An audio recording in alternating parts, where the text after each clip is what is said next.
कौशल platform देख रहे हैं आप। मैं हूँ रश्मि श्रीवास्तव आपके साथ और हमारे साथ शिक्षक नेता आनंद पुष्कर जी हैं। तो पहले तो पुष्कर जी आपको ढेर सारी बधाई। जो भी शिक्षकों की समस्या थी, जो भी उनकी परेशानी थी, आपने उसे दूर किया और कमेंट्स भी सामने आ रहे हैं। पहले भी आपने कशिश न्यूज पर बातचीत की और जिस तरह से काबिले तारीफ है, जो उनकी समस्या थी, जो उनकी परेशानी थी, वो आपने दूर किया है। तो पहले तो मैं चाहूंगी कि इस पर आप अपनी बात रखिए। देखिए, धन्यवाद रश्मि जी। मैं तो पिछले 2-3 दिन पहले बिहार के माननीय शिक्षा मंत्री जी से मिला था, और जो जी। ऑनलाइन अप्लाई करने में शिक्षकों को जो परेशानी आ रही थी, उनके सॉफ्टवेयर में जो बहुत तरह की विसंगतियां उत्पन्न हो रही थी, वो अप्लाई नहीं कर पा रहे थे। आपने देखा होगा कि हम्म। जो भी शिक्षक जब अप्लाई करने जा रहे थे, तो पदस्थापित अनुमंडल उनका नहीं मिल रहा था।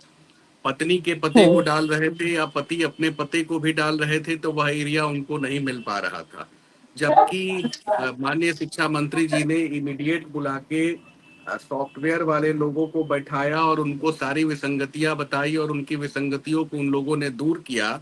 अभी भी निरंतर जो है हम्म। सुधार चल रहा है, और बहुत सारे शिक्षकों ने अपना ऐच्छिक स्थानांतरण के लिए आवेदन भी दिया है, और दे भी रहे हैं और भर भी रहे हैं। मैं तो उस समय जब भी आया था, तो आपके भी चैनल पे मैंने आपसे बात किया था, और शिक्षकों को मैंने सारी बातों की जानकारी भी दी थी। और मैंने उनसे आग्रह भी किया था कि अगर जो भी परेशानी हो, वो आपके कमेंट बॉक्स में डालते जाएं। उन परेशानियों को हम लोग देखेंगे, और उस पर हम लोग बात विचार विमर्श भी करेंगे। और मैं तो आपके भी चैनल को हम्म। धन्यवाद देता हूं, जो शिक्षकों की परेशानी को उन लोगों ने हम तक पहुंचाया, और हमने सरकार तक पहुंचाया, और सरकार लगातार उस पर संशोधन कर रही है। हम्म। बिल्कुल आनंद जी, इसके साथ ही अगर मैं बात करूं तो उस समाधान के बाद भी कई सारे कमेंट्स आए हैं। कुछ शिक्षकों का कहना है कि उन्हें ट्रांसफर पोस्टिंग को लेकर अभी भी परेशानी है। कुछ लोग अपने प्रखंड में चाहते हैं कि उनका ट्रांसफर हो जाए, लेकिन शिक्षा विभाग की तरफ से जो नियम बनाया गया है उसमें अनुमंडल में ट्रांसफर की बात कही गई है। तो ये एक समस्या है जो फिलहाल शिक्षकों के सामने आ रही है। मुझे लगता है कि अगर इस पर भी आप ध्यान दें और अगर इस पर भी आप कुछ कर सके तो, या उन्हें समझा सके कि हाँ, इस समस्या का समाधान कैसे होगा। देखिए, सबसे बड़ी बात है रश्मि जी, मैं आपको बताना चाहता हूं कि जब यह पॉलिसी बन के हम्म। आई थी, उस समय ही मैं जी। माननीय मुख्यमंत्री महोदय जी को लिखित रूप से भी कहा था और आग्रह भी दिया था। और बिहार सरकार के माननीय मंत्री विजय कुमार चौधरी जी को भी मैंने मिल के भी अवगत कराया था। जो परेशानी थी उस समय एसीएस का बयान जो है कि मीडिया में आया था, उसी वक्त मैं मिला भी था। और उसके बाद जब नियमावली सामने आ गई थी, तो मैंने उनको कहा भी था।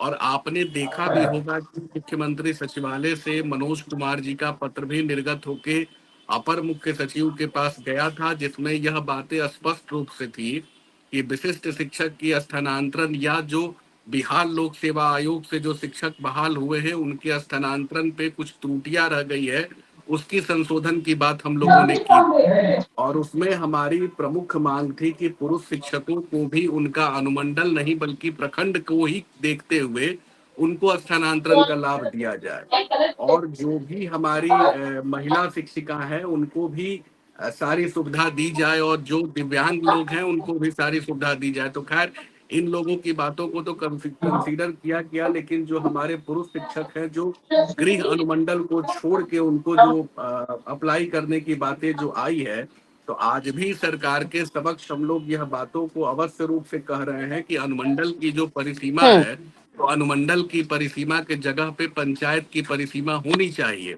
और जो पत्र हम्म। मुख्यमंत्री सचिवालय जी से अपर मुख्य सचिव को भी जो गया है, मनोज कुमार जी ने, जो हमारे ही पत्र देने के बाद उन्होंने लिखित रूप से भेजा भी है, तो इस पे तो मैं शिक्षा विभाग के भी पदाधिकारी को कहना चाहूंगा कि इस पे आपको भी गंभीरता से विचार करना चाहिए। आपने जब इतनी सारी संशोधन की है, तो प्रखंड करने में कोई परेशानी की बात नहीं है। और मुझे लगता है कि शिक्षा विभाग के पदाधिकारियों को या शिक्षा विभाग के अफसरों को इस पे एक बार अवश्य विचार करना चाहिए। और पुरुष शिक्षकों के लिए हम्म। जब इतनी सारी परिसीमाओं को उन्होंने खोला है, तो एक परिसीमा को अवश्य और खोल सकते हैं, इनको प्रखंड की भी सुविधा आप लोग मुहैया कराइए। यह हमारी मांग है, इसके लिए बिल्कुल। हम संघर्ष कर रहे हैं। और माननीय हम्म। मुख्यमंत्री महोदय को भी कहा है, और आगे भी जरूरत होगी तो अवश्य रूप से फिर जाके माननीय मुख्यमंत्री महोदय को। हम्म।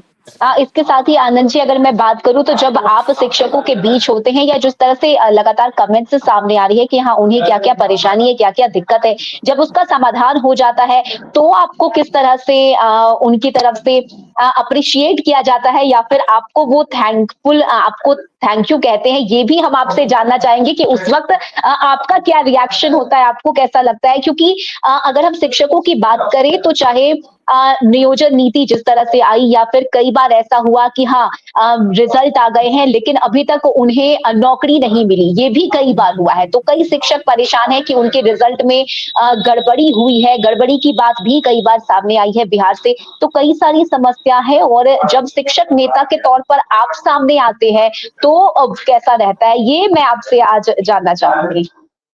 देखिए रश्मि जी, सबसे पहले मैं बड़ी बात आपको बताना चाहता हूँ कि मेरे पिता स्वर्गीय केदारनाथ पांडे जी लगातार 40 वर्षों से शिक्षकों की समस्याओं का और उसका निदान के लिए, उसके बेहतरीकरण के लिए संघर्ष करते रहे। और सबसे बड़े हुँ, बिहार के स्तर पे और देश के स्तर पे बड़े शिक्षा नेता के रूप में उनका नाम रहा है।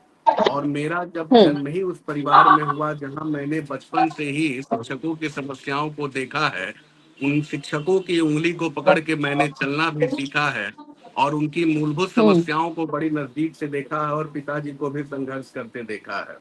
तो मैंने देखा हुँ, कि जब 2022 में जब मेरे पिताजी का निधन हुआ, तो निधन के बाद शिक्षक समाज में एक बड़ी निराशा की भाव उत्पन्न हो गई, क्योंकि शिक्षकों की हर नीति निर्धारण में, उनकी समस्याओं का निराकरण कराने में उनकी महती भूमिका होती थी और उनसे मैं लगातार सीखते भी रहा हूँ, समझते भी रहा हूँ, उनकी कार्यशैली को भी देखते रहा हूँ। तो मुझे ज्ञात हुँ, था कि शिक्षकों के सामने विभिन्न विभिन्न किस तरह की परेशानियां हैं। और जब मैं चुनाव लड़ने जा रहा था सारण शिक्षक निर्वाचन क्षेत्र से, तो मैंने उस समय जब बिहार के माननीय मुख्यमंत्री महोदय ने मुझे कहा, तो मैंने माननीय मुख्यमंत्री महोदय से एक आग्रह भी किया था कि सर, एक सरकार की बनाई हुई संकल्प पत्र है जो शिक्षकों को राज्यकर्मी का दर्जा देने की बात कह रही है, आप नियोजित शिक्षकों को पंचायती राज व्यवस्था से अलग कर दीजिए।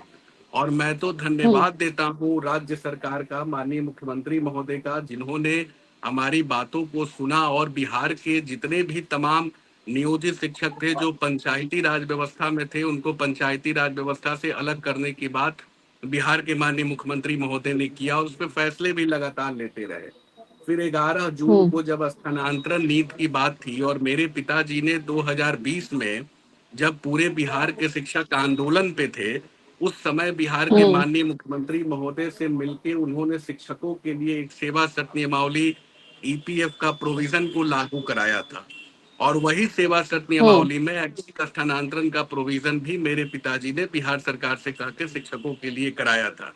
बस यही बातों को 11 जून को बिहार के माननीय मुख्यमंत्री महोदय को मैंने आग्रह स्वरूप कहा था और माननीय मुख्यमंत्री महोदय का मैं धन्यवाद देता हूं कि 10 दिन के भीतर में ही वो समिति भी बनी और स्थानांतरण की पॉलिसी बनी और शिक्षकों को स्थानांतरण का लाभ मिलने भी जा रहा है।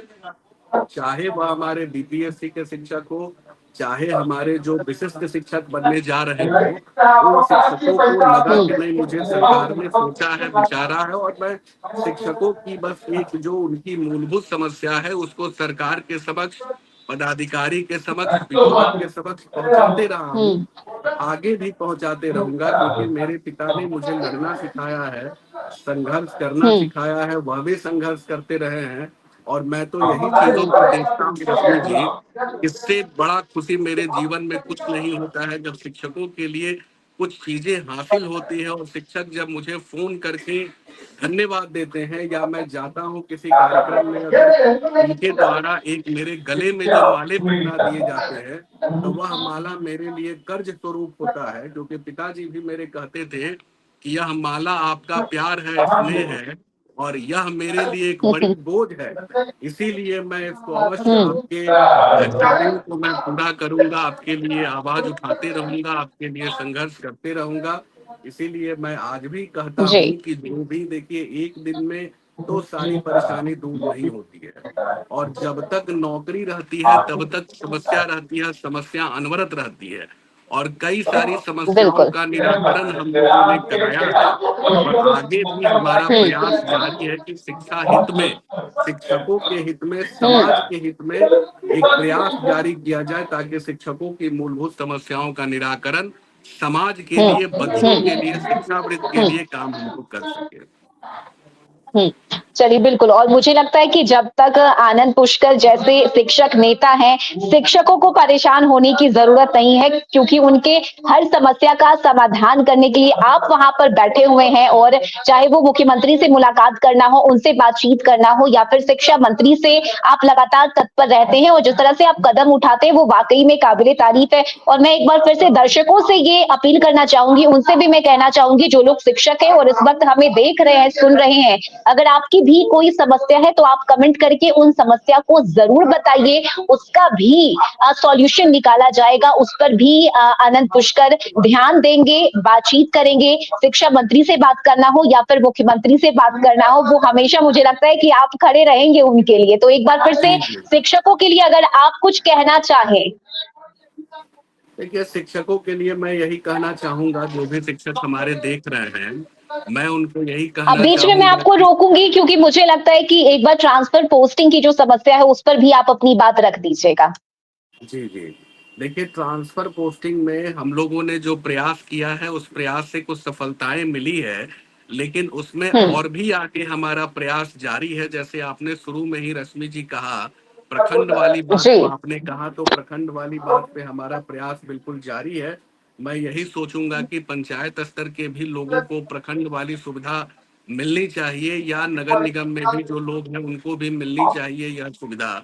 इसका हुँ, प्रयास हमारा जारी रहेगा। बाकी जो भी स्थानांतरण को लेके उनके सामने जो विकट समस्या होगी, और हम लोग तो इस पक्ष में भी सकारात्मक हैं कि बिहार के माननीय शिक्षा मंत्री जी ने बराबर यह बयान भी दिया है और कहा भी है कि जो भी शिक्षकों का जो चयनित जिला हो गया है, जो जिला में वो आवेदन करेंगे, वह जिला उनको अवश्य मिलेगा। तो मुझे लगता है कि माननीय शिक्षा मंत्री जी ने कहीं विभाग में अपनी इन तैयारियों को पूरी कर ली है, जिसके चलते उन्होंने सारे शिक्षकों को एक संदेश देने का भी काम किया है। और मुझे भी लगता हुँ, है कि देखिए, 100% तो नहीं होता है, क्योंकि 30 जनवरी को जब एक अपर मुख्य सचिव, पूर्व के अपर मुख्य सचिव के पाठक जी थे, उस समय भी 3 जिले का विकल्प लेने की बात सामने आई थी और शिक्षकों में एक निराशा की भाव उत्पन्न हो गई थी। मैं 30 जनवरी हुँ, को ही बिहार के माननीय मुख्यमंत्री महोदय से मिलके उनको स्मरण में दिया था कि आज की परिदृश्य में 3 जिले का विकल्प लिया जा रहा है, और मुझे लगता है कि कहीं सर छपरा, सिवान, गोपालगंज के शिक्षक अगर विकल्प अगर अपना दे और कहीं भागलपुर और बेतिया वो चले जाएं, तो बड़ी उनको परेशानी होगी। हुँ, माननीय मुख्यमंत्री बिल्कुल। महोदय ने संज्ञान भी लिया, और मुझे ज्ञात है रश्मि जी कि 93% से ऊपर शिक्षकों को उनका पहला जिला मिला भी है। और जो बिहार विद्यालय हुँ, परीक्षा समिति ने 1,87,000 शिक्षकों को जो पहला जिला, उनके मनपसंद का जिला जो मिला है, तो मैं तो यही कल्पना हुँ, भी कर रहा हूँ, उम्मीद भी कर रहा हूँ, और शिक्षा मंत्री जी के बयान का मैं स्वागत भी कर रहा हूँ कि जो उन्होंने कहा हुँ, है कि जो भी शिक्षकों का जो पहला जिला जो उनको मिला है, उसी जिला में उनको पदस्थापित किया जाएगा। यही हमारी मांग हुँ, है। जो शिक्षक अपने हिसाब से अप्लाई कर रहे हैं, उनको उनका पहला ही विकल्प बस केवल विभाग दे। यही हम उम्मीद और आशा भी कर रहे हैं सरकार से, और यही हमारी मांग भी है। और जहां तक सांस हुँ, रहेगा, वहां तक मैं शिक्षकों के लिए, उनके अधिकार के लिए, उनके सम्मान के लिए लड़ाई लड़ते भी रहूंगा। और शिक्षकों को बस हुँ, एक यही आग्रह भी करूंगा कि आप लोग बच्चों का बेहतर भविष्य बना भी रहे हैं, और मुझे उम्मीद है कि सरकार तक आपका यह संदेश अवश्य जाएगा, और आप लोग बेहतर रूप में पढ़ा भी रहे हैं और बिहार के भविष्य को आप बना रहे हैं। इसके लिए हम हुँ, लोगों को और मेहनत करना है, बिहार के बच्चों के भविष्य को और सजाना है, संवारना है, ताकि बिहार के बच्चे पूरे देश में अव्वल स्थान प्राप्त करते रहें, कर भी रहे हैं, पूर्व हुँ, में भी कर रहे हैं। इनके ही पढ़ाए हुए बच्चे जो है आज आईएएस आईपीएस बन रहे हैं। यह हम लोगों के लिए बहुत गौरव की बात है कि वह हुँ, बच्चे सरकारी विद्यालय में ही पढ़ रहे हैं, और यही हमारे शिक्षकों के पढ़ाए हुए बच्चे जा रहे हैं आगे। और मैं आगे भी उम्मीद करता हूँ, बस हमारे देश के प्रथम राष्ट्रपति डॉक्टर राजेंद्र प्रसाद जी कहते थे कि सबकी सुविधा एक समान, सबका वेतन एक समान। तो हम लोग सब हुँ, सुविधा देने के लिए बैठे हुए हैं, लगातार हम लोग सुविधा देंगे। और हमारे शिक्षक भी लगातार सुविधा दे रहे हैं। बस सरकार को विचार करना चाहिए कि जो शिक्षकों की मूलभूत समस्या है उसका निराकरण समय समय पर करते रहें। करते रहें। चलिए बहुत शुक्रिया आनंद पुष्कर जी आपका हमारे साथ जुड़ने के लिए। और एक बार फिर से मैं शिक्षकों से कहना चाहूंगी कि इस वीडियो को देखकर सुनकर अगर अब भी आपकी कोई परेशानी है तो आप उसे कमेंट में करके जरूर बताइएगा। हम फिर से कोशिश करेंगे कि आनंद पुष्कर जी से हम जुड़ सके और उन समस्याओं का जो समाधान है वो हम कर सके। कशिश न्यूज के यूट्यूब चैनल को सब्सक्राइब कर लीजिए और लगातार इस तरह के वीडियोस लेकर हम आपके सामने आते रहेंगे। धन्यवाद। जी, धन्यवाद।